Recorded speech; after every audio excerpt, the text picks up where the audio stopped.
ಶ್ರೀ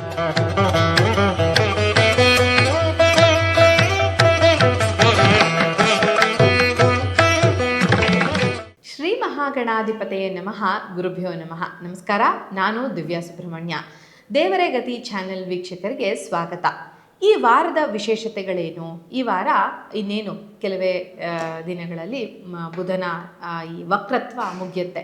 ಇದರಿಂದ ಎಷ್ಟೋ ಸಮಸ್ಯೆಗಳಿಂದ, ಅದರಲ್ಲೂ ಹಣಕಾಸಿನ ಸಮಸ್ಯೆಗಳಿರಬಹುದು, ನಿಮ್ಮ ಕಮ್ಯುನಿಕೇಷನ್ನಲ್ಲಿರುವಂತಹ ಸಮಸ್ಯೆಗಳು, ಇದೆಲ್ಲದರ ಒಂದು ಪರಿಹಾರ ದೊರೆಯುವಂಥ ಸಮಯ ಇದು ಅಂತ ಹೇಳ್ಬೋದು.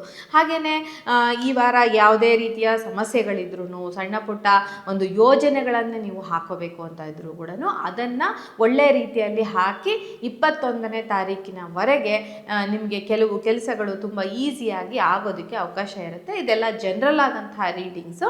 ಅದರ ಜೊತೆಗೆ ನಾವು ದ್ವಾದಶ ರಾಶಿಗಳ ರಾಶಿ ಭವಿಷ್ಯವನ್ನು ತಿಳ್ಕೊಳ್ಬೇಕಾಗುತ್ತೆ. ಬೇರೆ ಬೇರೆ ರಾಶಿಗಳವರಿಗೆ ಯಾವ ಯಾವ ರೀತಿಯ ಪ್ರೆಡಿಕ್ಷನ್ಸ್ನ ನಾವು ರಾಶಿಗೆ ಸರಿಯಾಗಿ ಹೇಳಬೇಕಾಗತ್ತೆ ಅನ್ನೋದನ್ನು ನೋಡೋಣ. ಮೊದಲನೆಯ ರಾಶಿ ಮೇಷರಾಶಿ. ಮೇಷರಾಶಿಯಲ್ಲಿ ಹುಟ್ಟಿದಂಥವ್ರಿಗೆ ನೀವು ಅತಿ ಒಂದು ನಿಖರವಾದಂತಹ ಒಂದು ಮನಸ್ಥಿತಿಯಲ್ಲಿರ್ತೀರ. ಹೀಗೆ ಮಾಡಬೇಕು, ಅದರಲ್ಲೂ ವರ್ಕ್ ಪ್ಲೇಸ್ನಲ್ಲಿ ಇದೇ ಥರ ಆಗಬೇಕು, ನಾನು ಅಂದ್ಕೊಂಡಿದ್ದೇ ಆಗಬೇಕು ಅನ್ನುವಂಥ ಒಂದು ಗಟ್ಟಿ ನಿರ್ಧಾರವನ್ನು ಮೇಷರಾಶಿಯವರು ತಗೋತೀರಾ. ಆ ಗಟ್ಟಿ ನಿರ್ಧಾರಕ್ಕೆ ನೀವು ಬದ್ಧರಾಗಿದ್ದು ಬೇರೆಯವರು ಅದಕ್ಕೆ ಸಪೋರ್ಟ್ ಕೊಡಲಿಲ್ಲ ಅಂದಾಗ ಸ್ವಲ್ಪ ಕಿರಿಕಿರಿಗಳನ್ನು ಅನುಭವಿಸೋದಕ್ಕೆ ಅವಕಾಶ ಇರುತ್ತೆ. ಕುಟುಂಬದಲ್ಲಿ ಕೂಡ ಇದೇ ರೀತಿಯ ಒಂದು ಸ್ವಭಾವ ನೀವು ಮುಂದುವರಿಸ್ತೀರಾ. ಅಂದರೆ ನೀವು ಹೇಳ್ದಂಗೆ ಎಲ್ಲ ಆಗಬೇಕು ಅಂತ, ರಿಲೇಷನ್ಶಿಪ್ ವಿಚಾರದಲ್ಲಿರ್ಬೋದು, ಎಲ್ಲದರಲ್ಲೂ ನಿಮ್ಮ ಡಿಸಿಷನ್ ಫೈನಲ್ಲು, ನಾನು ಹೇಳಿದ್ದೆ ಕರೆಕ್ಟ್ ಅನ್ನುವಂಥ ಮೈಂಡ್ಸೆಟ್ಟಲ್ಲಿದ್ದು ಸ್ವಲ್ಪ ಮಾನಸಿಕ ಕಿರಿಕಿರಿಗೆ ಒಳಗಾಗೋದಕ್ಕೆ ಅವಕಾಶ ಇರುತ್ತೆ ಮೇಷರಾಶಿಯವರು ಈ ವಾರ. ಇನ್ನು ಎರಡನೆಯ ರಾಶಿ ಅಂತ ಹೇಳಿದ್ರೆ ವೃಷಭ ರಾಶಿ.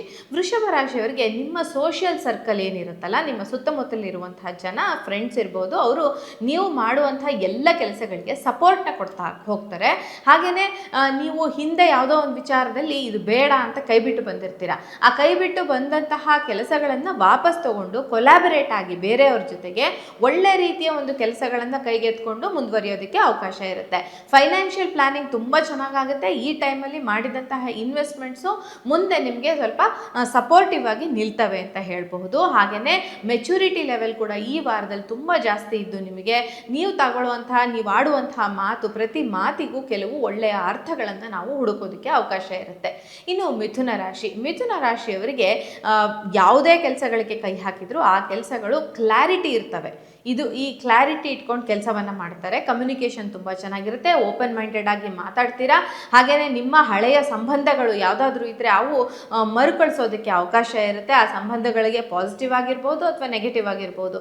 ಯಾವುದೋ ಕಾರಣಕ್ಕೆ ಡಿಟ್ಯಾಚ್ ಆಗಿರ್ತೀರಾ ಅಥವಾ ನಿಮ್ಮ ಅಣ್ಣ ತಮ್ಮಂದರ ಜೊತೆಗಿರ್ಬೋದು, ನೀವು ಡಿಟ್ಯಾಚ್ ಆಗಿರ್ತೀರಾ ಅಂದರೆ ಕೂತು ಮಾತಾಡಿ ಈ ಸಮಯದಲ್ಲಿ ಅದನ್ನು ಬಗೆಹರಿಸ್ಕೊಳ್ಳೋದಕ್ಕೆ ಅವಕಾಶ ಇರುತ್ತೆ. ವಾರಾಂತ್ಯದಲ್ಲಿ ಒಳ್ಳೆಯ ಪ್ರಯಾಣಗಳನ್ನು ಮಾಡೋದು, ಟ್ರಿಪ್ಗಳನ್ನು ಮಾಡೋದು ಅಥವಾ ಎಲ್ಲಾದರೂ ಆಚೆ ಹೋಗಿ ಟೈಮ್ನ ಸ್ಪೆಂಡ್ ಮಾಡೋದಕ್ಕೆ ಕೂಡ ಅವಕಾಶ ಇರುತ್ತೆ ಅಂತ ಹೇಳ್ಬೋದು. ಇನ್ನು ಕರ್ಕಾಟಕ ರಾಶಿ. ಕರ್ಕಾಟಕ ರಾಶಿಯವರಿಗೆ ಈ ವಾರ ನಿಮ್ಮ ಭಾವನೆಗಳು, ನಿಮ್ಮ ಏನು ಮಾನಸಿಕ ಭಾವನೆಗಳು ಕಂಟ್ರೋಲ್ನಲ್ಲಿ ಇಟ್ಕೊಳ್ಬೇಕಾಗತ್ತೆ ಅಂತ ಹೇಳ್ಬಿಟ್ಟು, ಹಾಗೆಯೇ ಫ್ಯಾಮಿಲಿನಲ್ಲಿ ಡಾಮಿನೇಟ್ ಮಾಡುವಂಥ ಯಾವುದೋ ಒಂದು ವ್ಯಕ್ತಿಯಿಂದ ನೀವು ಡಾಮಿನೇಷನ್ಗೆ ಒಳಗಾಗಿ ನಿಮ್ಮ ಮನಸ್ಥಿತಿ ಸ್ವಲ್ಪ ಕುಗ್ಗೋದಕ್ಕೆ ಅವಕಾಶ ಇರುತ್ತೆ. ಹಾಗೆಯೇ ಫೈನಾನ್ಷಿಯಲಿ ಮಾತ್ರ ನೀವು ಏನು ಪ್ರಾಬ್ಲಮ್ ಇಲ್ಲದೆ ಫೈನಾನ್ಷಿಯಲ್ ಫ್ಲೋ ಏನಿರುತ್ತೆ ಅದು ಕಂಟಿನ್ಯೂಸ್ ಆಗಿರುತ್ತೆ. ವಿದ್ಯಾರ್ಥಿಗಳಿಗೆ ಹೆಚ್ಚಿನ ಪರಿಶ್ರಮದ ಅಗತ್ಯ ಈ ಸಮಯದಲ್ಲಿ ಇರುತ್ತೆ ಅಂತ ಹೇಳ್ಬೋದು. ಮನೆಯ ವಿಚಾರದಲ್ಲಿ ಸ್ವಲ್ಪ ಕೇರ್ಫುಲ್ ಆಗಿ, ಅಂದರೆ ನಿಮ್ಮ ಬೇರೆಯವರು ನಿಮ್ಮನ್ನು ಡಾಮಿನೇಟ್ ಮಾಡೋದಕ್ಕೆ ಈ ಸಮಯದಲ್ಲಿ ಹೆಚ್ಚು ಅವಕಾಶ ಇರುವಂತಹ ವಾರ ಇದು ಕರ್ಕಾಟಕ ರಾಶಿಯವರಿಗೆ. ಇನ್ನು ಮುಂದೆ ಬರುವಂತಹ ರಾಶಿ ಸಿಂಹರಾಶಿ. ಸಿಂಹರಾಶಿಯವರಿಗೆ ಮೊದಲೇ ಸಿಂಹ ರಾಶಿ. ಸೊ ಇನ್ನು ಸೂರ್ಯ ಬೇರೆ ಅಧಿಪತಿ, ಅದಕ್ಕೆ ಸೆಲ್ಫ್ ಕಾನ್ಫಿಡೆನ್ಸ್ ಜಾಸ್ತಿ ಆಗುವಂಥದ್ದು. ಪ್ರೊಫೆಷನ್ ಲೈಫ್ ಏನಿದೆ ಅದು ತುಂಬ ಒಳ್ಳೆಯ ಲೆವೆಲ್ಗೆ, ನೆಕ್ಸ್ಟ್ ಲೆವೆಲ್ಗೆ ತೊಗೊಂಡು ಹೋಗೋದಕ್ಕೆ ಅವಕಾಶ ಇರುತ್ತೆ. ವರ್ಕ್ ಪ್ಲೇಸ್ನಲ್ಲಿ ನೀವು ಹೇಳಿದಂಗೆ ಎಲ್ಲರೂ ನಿಮ್ಮ ಒಂದು ಆರ್ಡರ್ನ ಫಾಲೋ ಮಾಡಿ ಅದರ ರೀತಿ ನಡ್ಕೊಳ್ತಾರೆ. ಅದರಿಂದ ನಿಮಗೂ ಕೂಡ ತುಂಬ ಸಂತೋಷ ಆಗೋದಕ್ಕೆ ಅವಕಾಶ ಇರುತ್ತೆ. ಒಳ್ಳೆಯ ಪ್ಲೇಸ್ ಸಿಗುತ್ತೆ, ಒಳ್ಳೆಯ ಪೊಸಿಷನ್ ಸಿಗುತ್ತೆ. ನೀವೇನಾದರೂ ಜಾಗ ಚೇಂಜ್ ಮಾಡಬೇಕು, ಬೇರೆ ಜಾಬ್ ನೋಡ್ತಾ ಇದ್ದರೆ ಒಳ್ಳೆ ಪೊಸಿಷನ್ ಸಿಗುತ್ತೆ. ಲೈಫಲ್ಲಿ ಇಂಪ್ರೂವ್ಮೆಂಟ್ ಇರುವಂತಹ ವಾರ ಇದು. ಒಂದು ಒಳ್ಳೆಯ ಥರದಲ್ಲಿ ಇಂಪ್ರೂವ್ಮೆಂಟ್ ಆಗೋದಕ್ಕೆ ಅವಕಾಶ ಇರುತ್ತೆ. ಆದರೆ ಈ ಸಮಯದಲ್ಲಿ ವೈವಾಹಿಕ ಜೀವನದಲ್ಲಿ, ಕೌಟುಂಬಿಕ ಜೀವನದಲ್ಲಿ ಸ್ವಲ್ಪ ಕಿರಿಕಿರಿಗಳನ್ನು ಅನುಭವಿಸೋದಕ್ಕೆ ಅವಕಾಶ ಇರೋದಕ್ಕೆ ಚಾನ್ಸಸ್ ಇರುತ್ತೆ ಅಂತ. ಇನ್ನು ಮುಂದೆ ಬರುವಂತಹ ಒಂದು ರಾಶಿ ಅಂತ ಹೇಳಿದ್ರೆ ಕನ್ಯಾ ರಾಶಿ.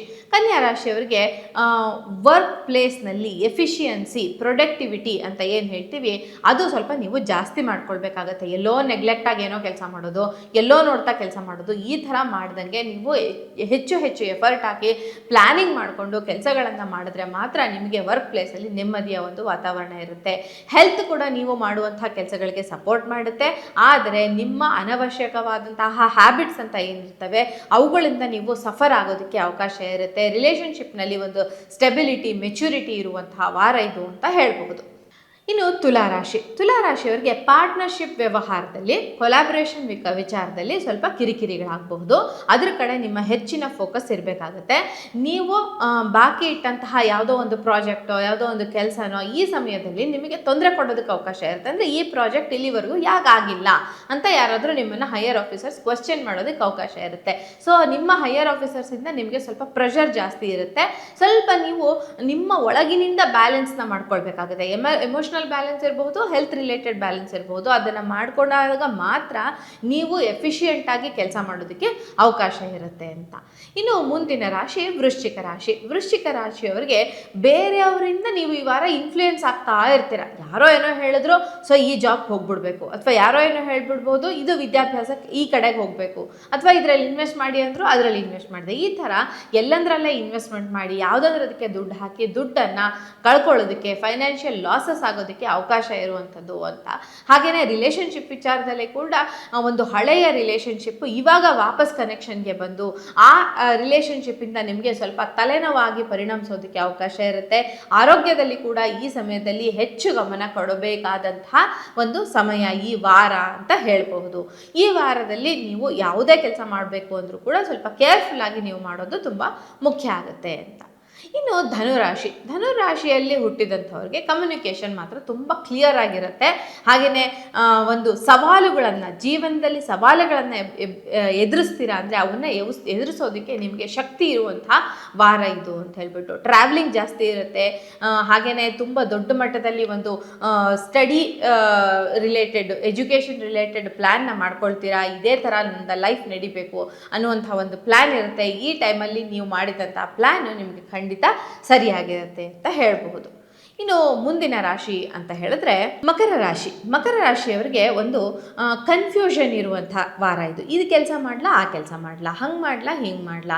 ಫ್ಯಾಮಿಲಿ ಲೈಫಲ್ಲೂ ಅಷ್ಟೇ, ಇವ್ರ ಜೊತೆಗೆ ನಾನು ಯಾವುದೋ ಒಂದು ಕೆಲಸಕ್ಕೆ ಹೋದರೆ ಇದಾಗತ್ತಾ, ಈ ಥರದ ಕನ್ಫ್ಯೂಷನ್ಸು. ವಿದ್ಯಾರ್ಥಿಗಳಿಗೆ ಕೂಡ ನಿಮ್ಗೇನಾದರೂ ಟೆಸ್ಟೋ ಎಕ್ಸಾಮ್ಸೋ ಇದ್ದರೆ ಎಕ್ಸಾಮ್ ತಗೊಳ್ಳ ಬೇಡವಾ, ಈ ವರ್ಷ ನನ್ನ ಕೈಲಿ ಆಗುತ್ತೋ ಇಲ್ವೋ, ಡೌಟ್ಫುಲ್ ಆಗಿರುವಂಥ ವಾರ. ಆ ಥರ ಡೌಟ್ಗಳನ್ನೆಲ್ಲ ನೀವು ಬಿಟ್ಟು ಮುಂದೆ ಹೋಗಬೇಕಾಗುತ್ತೆ. ರಿಲೇಷನ್ಶಿಪ್ ಮಾತ್ರ ತುಂಬ ಬ್ಯಾಲೆನ್ಸ್ಡ್ ಆಗಿರುತ್ತೆ. ನಿಮ್ಮ ಜೀವನ ಸಂಗಾತಿ ಏನಿರ್ತಾರೆ ಅವರು ನಿಮಗೆ ಎಲ್ಲ ರೀತಿಯ ಸಪೋರ್ಟ್ನ ಕೊಡೋದಕ್ಕೆ ಅವಕಾಶ ಇರುತ್ತೆ ಅಂತ. ರೆಸ್ಪಾನ್ಸಿಬಿಲಿಟೀಸ್ ಜಾಸ್ತಿ ಆಗುತ್ತೆ. ಸೆಲ್ಫ್ ಕೇರ್ ಮಾಡೋದನ್ನ ಮಾತ್ರ ನೀವು ಈ ವಾರ ಮರೆಯಬಾರದು ಅಂತ ಹೇಳ್ಬೋದು ಮಕರ ರಾಶಿಯವರಿಗೆ. ಇನ್ನು ಕುಂಭರಾಶಿ. ಕುಂಭರಾಶಿ 11ನೆಯ ರಾಶಿ ಅಂತ ಹೇಳ್ತೀವಿ. ನೆಟ್ವರ್ಕ್, ನೀವು ಮಾಡುವಂತಹ ನೆಟ್ವರ್ಕೇ ನಿಮಗೆ ಒಂದು ಆಸ್ತಿಯಾಗಿ ಪರಿಣಮಿಸುತ್ತೆ. ನೀವು ಯಾರನ್ನ ಮಾತಾಡಿಸ್ತೀರಾ, ಇವ್ರನ್ನೆಲ್ಲ ಯಾಕೆ ಮಾತಾಡಿಸ್ಬೇಕು, ಇವರಿಂದ ಏನು ಪ್ರಯೋಜನ ಅಂತ ನೀವು ಯೋಚನೆ ಮಾಡೋದಕ್ಕೆ ಸಾಧ್ಯ ಇಲ್ಲ. ಈ ವಾರ ಅಂತಹ ಅನ್ನೋನ್ ವ್ಯಕ್ತಿಗಳು, ಎಲ್ಲೋ ಒಂದ್ಸರಿ 2 ಸರಿ ಪರಿಚಯ ಆಗಿರುವಂತಹ ವ್ಯಕ್ತಿಗಳು ನಿಮಗೆ ದೊಡ್ಡ ಮಟ್ಟದಲ್ಲಿ ಒಂದು ಸಹಾಯಕ್ಕೆ ಬರೋದಕ್ಕೆ ಅವಕಾಶ ಇರುತ್ತೆ. ಫೈನಾನ್ಷಿಯಲಿ ಒಳ್ಳೆ ರೀತಿಯಲ್ಲಿ ಸ್ಟೇಬಲ್ ಆದಂತಹ ಇನ್ಕಮ್ ಇರೋದಕ್ಕೆ ಅವಕಾಶ ಇರುತ್ತೆ. ಹಾಗೆಯೇ ಒಂದು ದೊಡ್ಡ ಮಟ್ಟದ ಒಂದು ಫ್ಯಾಕ್ಟ್ರಿ ಅಥವಾ ಯಾವುದಾದ್ರೂ ಟೆಕ್ನಿಕಲ್ ಫೀಲ್ಡಲ್ಲಿ ಇರೋರಿಗೆ ಕೂಡ ಇದು ಒಳ್ಳೆಯದು. ಫ್ಯಾಕ್ಟ್ರಿ ಮಾಡಬೇಕು ಆ ಥರದ್ದೇನಾದರೂ ಅಂದ್ಕೊಂಡಿದ್ರೆ ಕೂಡ ಅದನ್ನು ಮಾಡೋದಕ್ಕೆ ಅವಕಾಶ ಇರುವಂಥ ವಾರ ಅಂತ ಹೇಳಬಹುದು. ಇನ್ನು ಕೊನೆಯ ರಾಶಿ ಅಂತ ಹೇಳಿದ್ರೆ ಮೀನರಾಶಿ. ಮೀನರಾಶಿಯವರಿಗೆ ಸ್ಪಿರಿಚುವಲ್ ಫೀಲ್ಡ್ನಲ್ಲಿ ಸ್ವಲ್ಪ ಗ್ರೋತ್ ಚೆನ್ನಾಗಿರುತ್ತೆ. ದೇವರು, ದಿಂಡ್ರು, ಪೂಜೆ ಪುನಸ್ಕಾರ ಈ ಥರದ್ದುಗಳನ್ನು ಮಾಡೋದು, ಅಥವಾ ಎಲ್ಲೋ ಪೂಜೆ ಇದೆ ಅಂತ ಹೇಳಿದ್ರೆ ಅಲ್ಲಿ ಹೋಗ್ಬಿಟ್ಟು ಒಂದು ನಮಸ್ಕಾರ ಹಾಕಿ ಈ ವಾರ ಪ್ರಸಾದವನ್ನು ಸ್ವೀಕರಿಸಿ ಬರೋದಕ್ಕೆ ಅವಕಾಶ ಇರುತ್ತೆ. ಆ ಥರ ಏನಾದರೂ ಅವಕಾಶ ಬಂದರೆ ಅದನ್ನು ಖಂಡಿತ ಈ ಸಾರಿ ಮಿಸ್ ಮಾಡೋ ಹಾಗಿಲ್ಲ, ನೀವು ಅದನ್ನು ಮಾಡಲೇಬೇಕು ಅಂಥೇಳಿ. ರಿಲೇಷನ್ಶಿಪ್ಪಲ್ಲಿ ಕ್ಲಾರಿಟಿ ಬರೋದಕ್ಕೆ ಅವಕಾಶ ಇರುತ್ತೆ. ಹಾಗೆ ಅಂಡರ್ಸ್ಟ್ಯಾಂಡಿಂಗ್ ಬರೋದಕ್ಕೆ ಅವಕಾಶ ಇರುತ್ತೆ. ಒಳ್ಳೆ ಬಾಂಡಿಂಗ್ ಇಂಪ್ರೂವ್ ಆಗುತ್ತೆ ನಿಮ್ಮ ಇಬ್ಬರ ನಡುವೆ, ಅಥವಾ ಯಾರೇ ಇಬ್ಬರು ವ್ಯಕ್ತಿಗಳ ನಡುವೆ ಒಳ್ಳೆ ಬಾಂಡಿಂಗ್ ಬೆಳೆಯೋದಕ್ಕೆ ಚಾನ್ಸಸ್ ಇರುತ್ತೆ. ಅದರಲ್ಲೂ ನೀವೇನಾದರೂ ಮೀನರಾಶಿಯವರಾಗಿದ್ದರೆ. ಹಾಗೆಯೇ ನಿಮ್ಮ ಒಂದು ಫೈನಾನ್ಷಿಯಲ್ ಸ್ಟೇಟಸ್ ಕೂಡ ಇಂಪ್ರೂವ್ ಆಗುತ್ತೆ. ಕುಟುಂಬದಲ್ಲಿ ಕೂಡ ನೀವು ಅಂದುಕೊಂಡಂತಹ ಕೆಲಸಗಳು ಸುಸೂತ್ರವಾಗಿ ಬಲವಾಗಿ ನಡೀತವೆ. ನಿಮ್ಮ ಮಕ್ಕಳು ನಿಮ್ಮ ಬಲಕ್ಕೆ ನಿಂತಿರ್ತಾರೆ. ಮಕ್ಕಳ ಬಲ ಅಲ್ವಾ, ಸೊ ಹಾಗೆ ನಿಮ್ಮ ಮಕ್ಕಳು ನೀವು ಮಾಡುವಂತಹ ಎಲ್ಲ ಕೆಲಸಗಳಿಗೆ ಬೆಂಬಲವಾಗಿ ನಿಂತಿರ್ತಾರೆ ಅಂತ ಹೇಳ್ಬೋದು. ಇದಾಗಿತ್ತು ಈ ವಾರದ ವಾರ ಭವಿಷ್ಯ. ನಿಮಗೆ ಈ ವಿಡಿಯೋ ಇಷ್ಟ ಆದರೆ ಲೈಕ್ ಮಾಡಿ, ಶೇರ್ ಮಾಡಿ, ಸಬ್ಸ್ಕ್ರೈಬ್ ಮಾಡಿ. ನಮಸ್ಕಾರ.